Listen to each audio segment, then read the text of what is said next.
don't ask, grab reactions, jacked attack with every word, then act with class as they hear me snap. I got nothing to lose, cause I fought and felt the bruise. Now I'm not the one confused, call the shots and they produce. I ain't lost, I'm finally loose, pick a new silver excuse. I need the views to boost me to a new abuse of being used. Everybody wants a piece now, y'all can rest in peace now. You're dead to me, so peace out. Remember, you're just freaked out. Get ready for defeat now.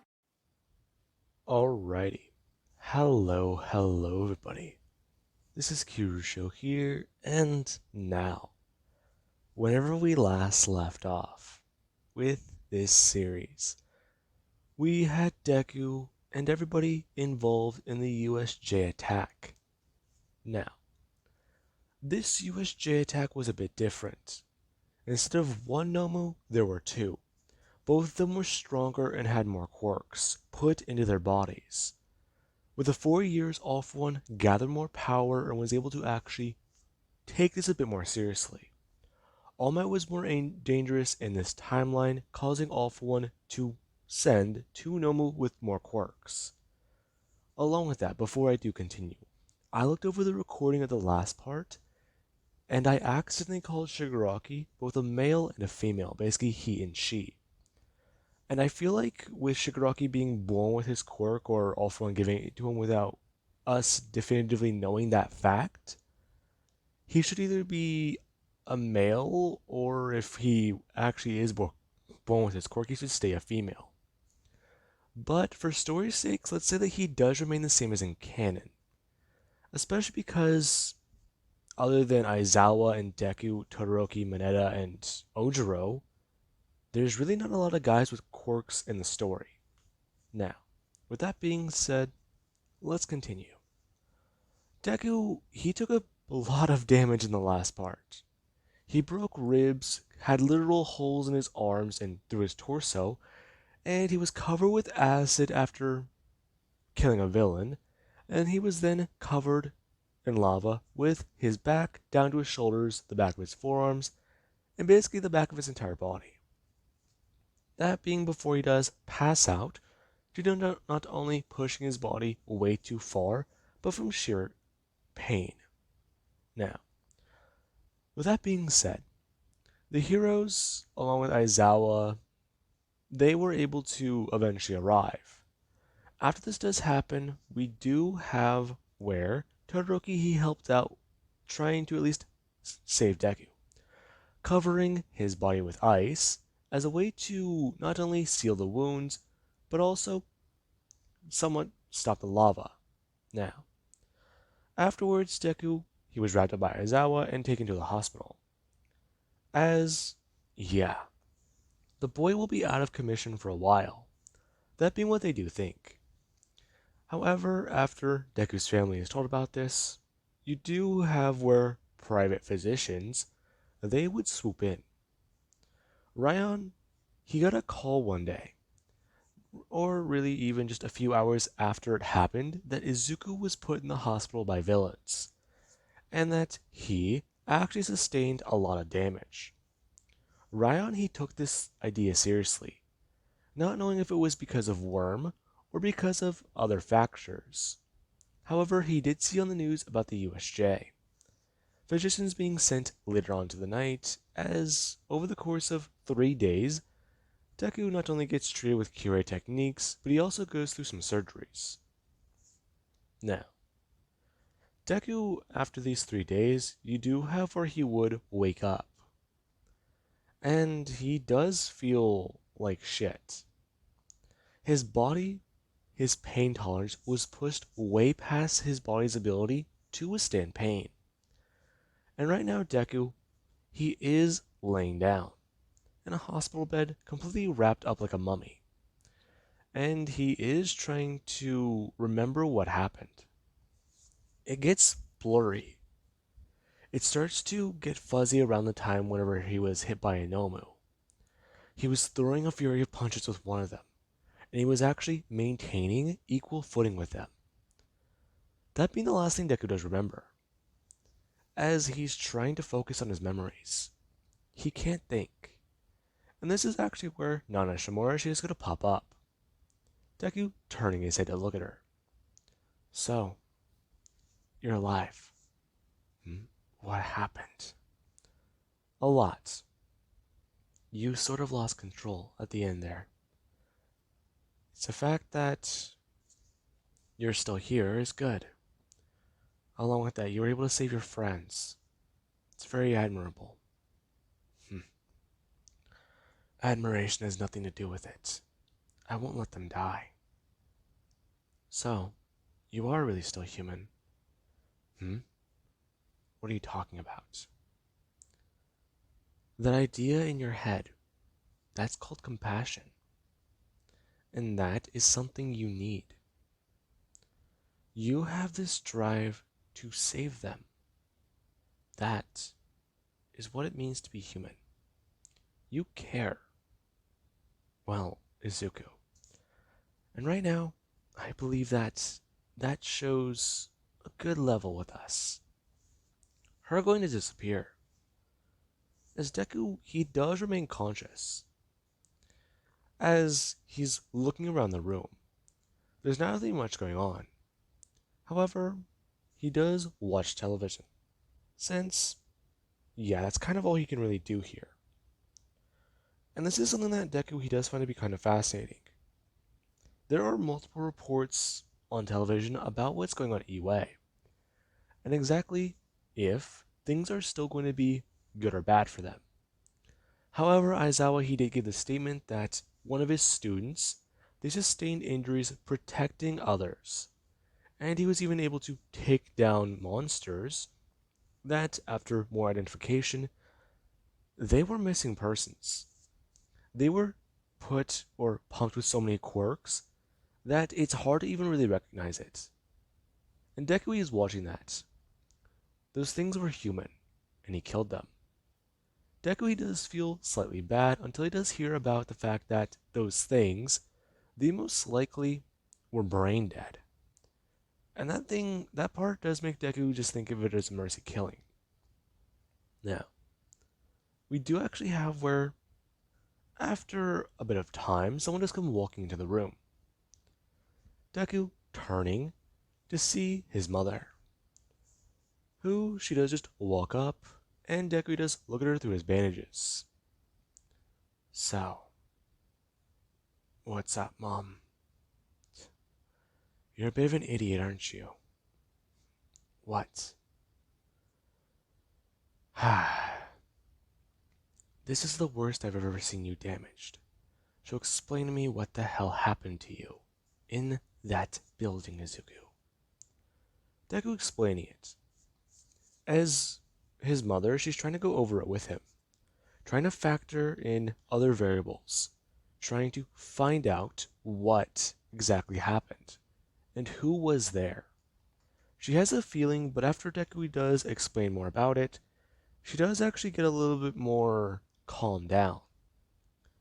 And Deku, he actually does open his mouth to talk to her, explaining that he saw nobody from him saying a code word, as he just talks about the enemy. Now, Inko should just take that in consideration. Her starting to speak in phrases as well that Deku does understand. And she actually does leave after setting something down. Her doing so and walking away. Deku turning to see a phone, as he is curious about that. There's information there that he needs to look at. And if he's correct, his mom, she wants him to take on targets. That being something that Deku, he does feel annoyance for. His little sister's a murderer. She's the assassin. And he's the Kure who got out of the life. And right now, he's being trusted with something. That means that there's some people Deku has to take care of.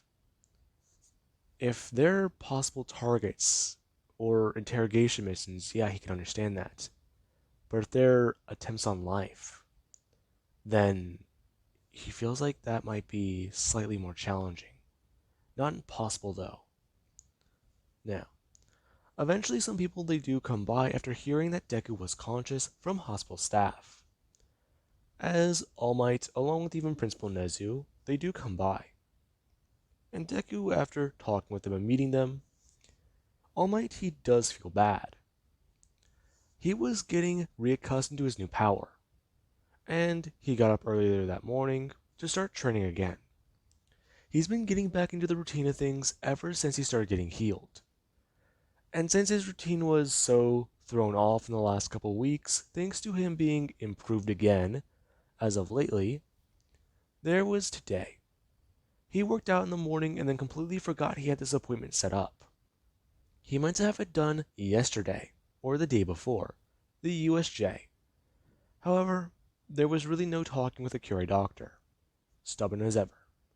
So he had to sort of skip it, then try to come back late. Now, Nezu he is talking with Izuku, and he is trying to talk to the boy about exactly what has happened to him, as he does want to learn a bit more about, well, the boy himself. He heard the boy sustained multiple injuries, and he's wondering if he'll be able to make it back to UA in time for the sports festival. They can at least give him our participation medal, or even really just something in exchange for the sacrifices and exactly the hardship he went through there. However, Deku he actually does attempt to go to stand, and this actually does shock the heroes. Deku he just goes to put his feet to the ground, him standing up as he does so slowly. However, he does slightly start to wobble, and many of them they are surprised. As Deku he does walk right up to All Might along with Nezu, informing both of them that he'll be alright. He's a Kure, and Cures they don't go down so easily. However, Deku he actually is still hooked up to the IV. They do know that he does need that right now. He needs to be hydrated, he needs to be given something for the pain, especially after what he's been through. And they all do leave. We do actually have Deku, who, after walking back over to the hospital bed, he does go to sit back down. That was actually a little bit strenuous. He had to exert himself a bit more. So these injuries aren't nothing to scoff at. As Deku, he does look over at the phone. Him going to reach out and grab it as he does go to unlock it. He decides that it'd be better to talk to some friends and call them, since they're probably worried sick. Deku ring a number as we do have some over with someone else. All the girls, they're currently at least somewhat still training. They're doing some light sparring. Kendo, she's actually on the sidelines watching. As while Recover Girl was able to heal her a bit, she still is recovering physically. And she can think the same's happening for Deku. While they're waiting for Deku to regain enough stamina to heal from her, they think that it still might be another week or so before that's possible. And as she was having that thought, her phone did start to buzz. Her looking over to see that a number she doesn't recognize is calling her. Her deciding to go to swipe on it to ignore the call. And Deku, he does go to look back down at his phone. Seriously? I'm going to try again. And after the phone does ring this time, Kendo she actually does look to see it's the same number. Deciding that she's going to answer it this time, and it's gotta be important if they're trying again. Her just thinking that, oh, it must be a wrong number then, before answering and hearing Deku's voice. Hello? Hey, are you alright? Izuku? Everybody pausing when they did hear that. As Kendo, she did actually sound a bit more surprised. Are you alright? I'm fine.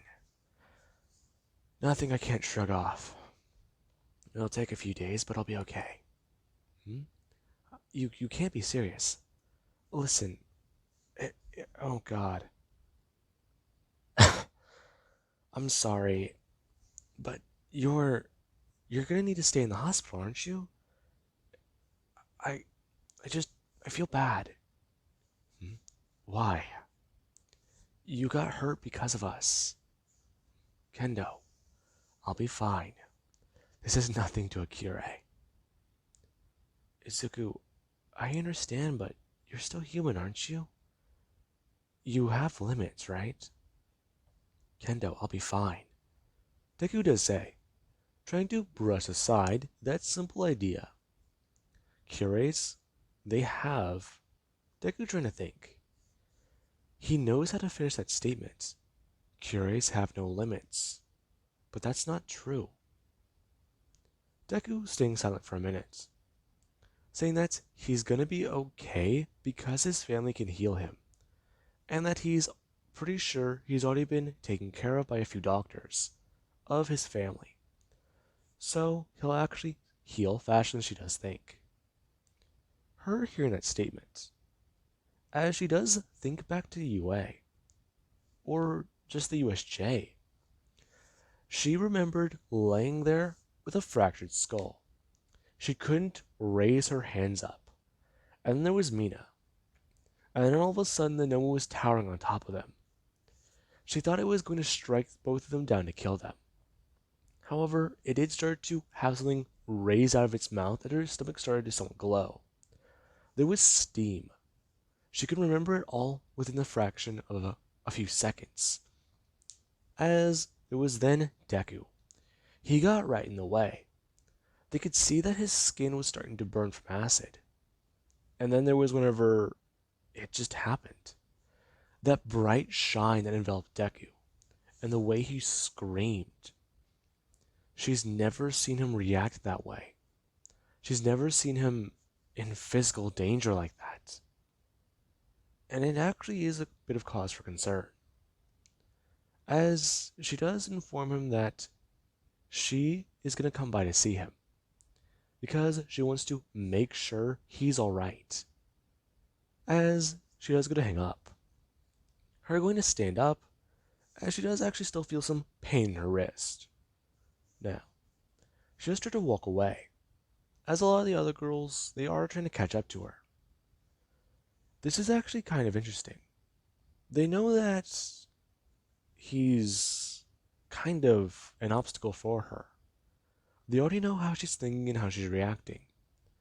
And some of them, after a few minutes of falling behind, they actually are convinced that this is something that she does have to do on her own. Especially after Mina started talking about it. She talked about how everybody should just stay here and continue training, because she's beating herself up all about it. Now, while that was said, Mina herself, she did also at least feel this way. She talked about how she'll try to make sure Kendo doesn't do anything stupid. And the girls, while they were hesitant, they know that, yeah, it's still seen as a guilty conscience. Now, this is actually where Kendo and Mina, they did head to the hospital. And after Deku, he was at least talking to a doctor while lying up in his bed, he was actually at least concerned. The doctor was talking to him and explaining to him about a few other medical procedures they're going to be having to do over the next couple days. Talking about acupuncture and even other healing techniques the Curies do have. As the man, he does at least talk to Deku, expressing that he can't believe he's talking to the Kure who almost killed Ryan. Doctor, it's not like that. That was a competition. Young man, we already know who you are. Trust us. Besides, the man going to bring up his hands to adjust his glasses, informing Izuku that he's actually the doctor who looked over Deku whenever he was young. He already is aware as to his removal rate, and in fact, he believes it to be higher than Deku can possibly imagine. And this is something that Deku does catch. As the doctor, he does tell Deku that Ryan has already informed him. He's the next generation Kure. And his removal, it is not something to take lightly. While he is stronger than Ryan with mixing both of the two techniques, the doctor believes that Deku, he can not only use the removal for extended periods, but he will evolve this ability.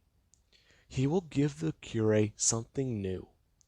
He is going to take them from the level of demigods to the very gods of this realm. The doctor continuing his rant as Deku just stared at the man. He's forgetting about quirks again. And this is something that Deku does remind the doctor of. Just because they have these powers, they are not gods. And the doctor just stared back at Deku for a minute, as Deku does remind him of quirks, and how humans have evolved them to not only match up against Cure's, but causing the Cure to be pushed further. And the doctor, he does remember that. It's been a strange phenomenon. Quirks and everything. Humanity is evolving alongside the Cure, since they need to catch up. Now, with that, there actually is whenever the doctor, he does go to leave. And Deku, yeah. He does think that that guy was pretty weird. Now, after that does happen, shortly later, Kendo and Mina do arrive. As whenever this does happen, Deku, he's still sitting in bed. However, he actually is at least up and watching television. Both of the two surprised, as they thought he'd be laying still in his bed. However, he actually is able to move his arms and manipulate his body. And this is actually insane for them to see. They felt terrible. They thought he'd have to quit UA or just stay here forever. The guy had a literal hole in his fucking torso. And he's like this? Kendo actually walking into the room and almost bursting into tears. However, Mina, she does just stay outside for a minute, trying to compose herself. She's just overjoyed to see that he's alive. And while she knows that he's tough, in no way can he be invincible. Now, with that being said, we do actually have where Kendo, she actually does walk over to Deku and could throw him into a hug. Deku actually somewhat wincing in pain, talking about how that hurts. Sorry, I'm just happy you're okay. It takes a lot more than that to kill a Kure. Besides, I've told you before, haven't I? We shrug off lethal injuries. I get that, but how? You can't just be alright after that. Her going to actually pull back, talking about how he should still be recovering, taking it easy. But why is he just acting so casual? Kendo, I have to act casual. What? Deku thinking for a minute. Shit. He let it slip. Kendo, I can't explain it to you. I just have to be alright. Her trying to think. Does Deku not want to talk about it? Did it really mess him up that bad? Her actually going to grab him by the face, telling him that he can talk to them. He can't hide behind these barriers. He can't hide behind these walls. And he can't just try to shrug this off. It happened. And Deku just stares at Kendo, as she's being a little bit more assertive. Her talking about how she was scared whenever Deku got injured trying to protect them. He shouldn't have done that. They could have handled it on their own. And that they aren't the damsels in distress. They are fighters because they're supposed to be trained to be heroes.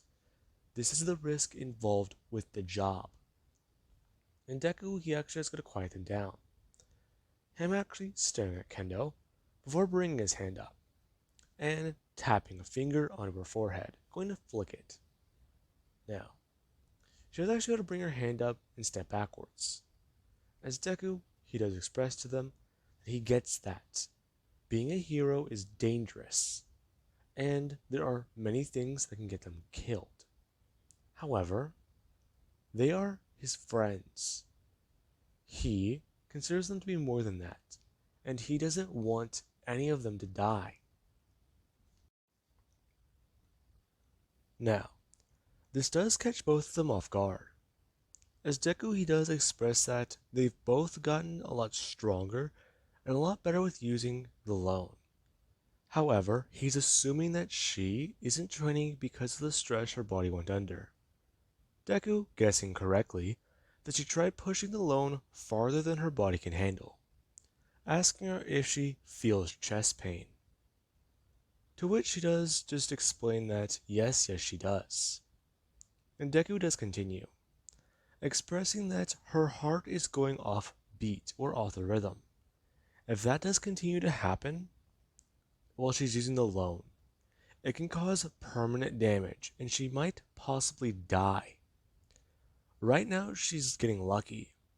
Her heart's able to fix itself in a way of saying it. However, if she tries to do that any further, then it's going to cause more problems. There are ways to get around said disadvantage, however, as Deku does at least explain it a bit more.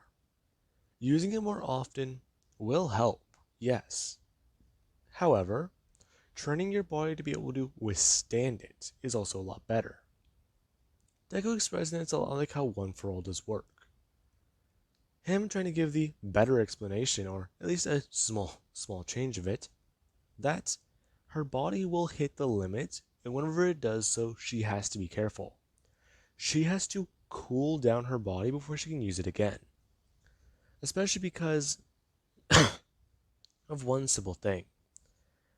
If it's eating her stamina and it gets to the point where she can't physically keep it back, or at least bring it back, it'll get a lot harder and harder to manage. Talking about how it'll turn into an uphill battle if she turns it off and on again over and over. However, that's the best way to improve it. Now, Kendo does take that in a bit of a consideration, as she's also at least trying to think about how Deku's acting, and the way she has kind of been. She's been trying to improve upon this for a while, and she's been trying to distance herself from Deku. However, he does care, as she does actually start talking. Her starting to cry a bit, expressing that Deku is a big dumb idiot, and that he needs to know about their feelings. And this is actually something that does catch Deku off guard, as Kendo, she actually does go to step forwards to kiss him this time. Now, Mina, she is standing there, kind of shocked, as she does watch this happen.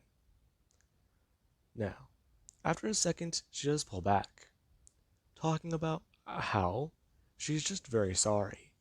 She doesn't just, she's not used to these things. She's a lot like him in that regard. She's never really seen somebody as, well, not only friends, but this way. Now, that is something that Mina, she does actually look at, as Kendo, she does actually at least talk about how she's pretty sure Mina's the same way. And Mina, after at least looking at both of them, she does talk about how this is all fucking crazy. And that Kendo, she kinda did break the deal they all made. Now, this is something that Deku, he does actually somewhat look towards and get a bit confused about. Deal? Kendo looking towards her, as she does give a glance that does just say one simple little thing. Shut your fucking mouth. Now, Deku, he does ask about this. And, well, the girls, they all do sort of... They did make a bit of a promise to each other. The whole thing was they are going to figure things out on their own and then deal with the problem about Deku. All of them, they do have feelings for him. And this is a problem. This being where Deku, he actually is looking towards Mina for a minute. Is this true? Yeah, it is. Honestly, it's just. I don't know how to spin this. Well, Deku walking over towards her. As she does just freeze. Deku, he doesn't really understand it all. However, he does just tell her that he can understand the feelings and everything else, the bets and the competition. However, what he still doesn't understand is all of it together, mixing it and putting it together and mixing romance into it. That's where he does get confused. As Deku, he actually does lean down and go to kiss Mina. Mina, this time, she was the one who her face turned a bit red. She's just, well, surprised. And after Deku, he does stop kissing her for a minute, Mina, she actually does go to bring up her hands. As she does raise a thumbs up, trying to say that looks like they got to him first. And Deku, he actually does somewhat pause before looking at both of these two. And he does fall silent, as Kendo and Mina, after at least smiling for a second, they do look at Deku. His face shows that he needs to explain something, as they're all kind of just confused. And Deku, he does just say that those weren't exactly his first kisses. And they kind of weren't the first ones he's kissed. Now, they do kind of get surprised and shocked, wanting to know what happened. However, after someone does walk into the room, Deku, he turned to them, as he does see his uncle. Both the girls staring at the man that they've seen before. As you do actually have Deku, who the moment he did turn to see him, he actually go to bend down onto his knees before going to bring his hands out. As he does welcome and at least say hello to his uncle. Both the two confused as Deku, he does actually somewhat look up and inform both of them that they're going to need to leave for right now, and that they can all talk later. Right now, this is some family business. It is really important. As the girls do quickly shuffle away, Ryan, he does just stare at Deku. As the two, they need to have a chat. Now, with that being said, I do hope you guys enjoyed, and have an amazing day. I'll catch you guys in the next part.